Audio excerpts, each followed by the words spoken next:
কেন্দ্রীয় স্বরাষ্ট্রমন্ত্রীর গতকালের বক্তব্যের একদিনের মধ্যেই পূর্ব বর্ধমানের মন্তেশ্বরের শেলিয়া গ্রামে আজ সকালে বিজেপির বুথ সভাপতি অভিজিৎ রায়ের ঝুলন্ত দেহ উদ্ধারকে কেন্দ্র করে ব্যাপক চাঞ্চল্য ছড়ায়। মন্তেশ্বর বিধানসভার জামনা অঞ্চলের 168 নম্বর বুথের সভাপতি ছিলেন তিনি। এবারের ভোটে বর্ধমান দুর্গাপুর লোকসভা কেন্দ্রের বিজেপি প্রার্থী দিলীপ ঘোষের তিনি বুথ এজেন্ট ছিলেন। এদিন ভোরে বাড়ি সংলগ্ন খামার বাড়ি থেকে তার ঝুলন্ত দেহ উদ্ধার হয়। বিজেপির অভিযোগ, তৃণমূল কংগ্রেসের লোকজন তাকে খুন করে ঝুলিয়ে দিয়েছে। ঘটনার তদন্ত এবং দোষীদের গ্রেপ্তারের দাবিতে তারা মন্তেশ্বর থানার সামনে বিক্ষোভ দেখায়।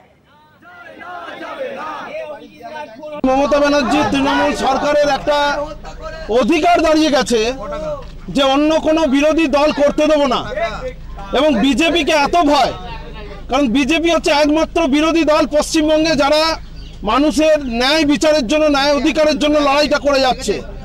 আর বিজেপির বুথ সভাপতিদের, বিজেপির কর্মীদের, বিজেপির কার্যকর্তাদের টার্গেট করা হচ্ছে।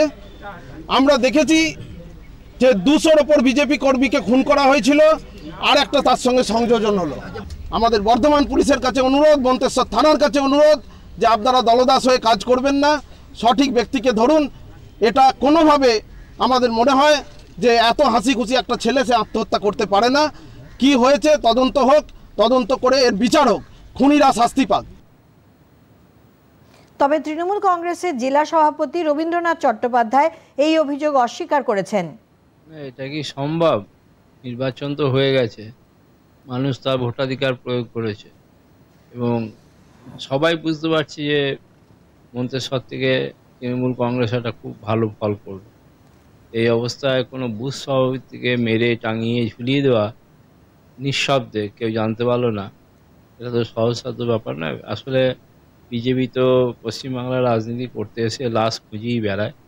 এখানেও একটা দুঃখজনক মৃত্যুকেও তারা রাজনৈতিক কারণ দেখিয়ে তার মৃত্যুটাকে নিয়েও রাজনীতি। দেহ ময়নাতদন্তের জন্য বর্ধমান মেডিকেল কলেজ হাসপাতালের মর্গে পাঠানো হয়।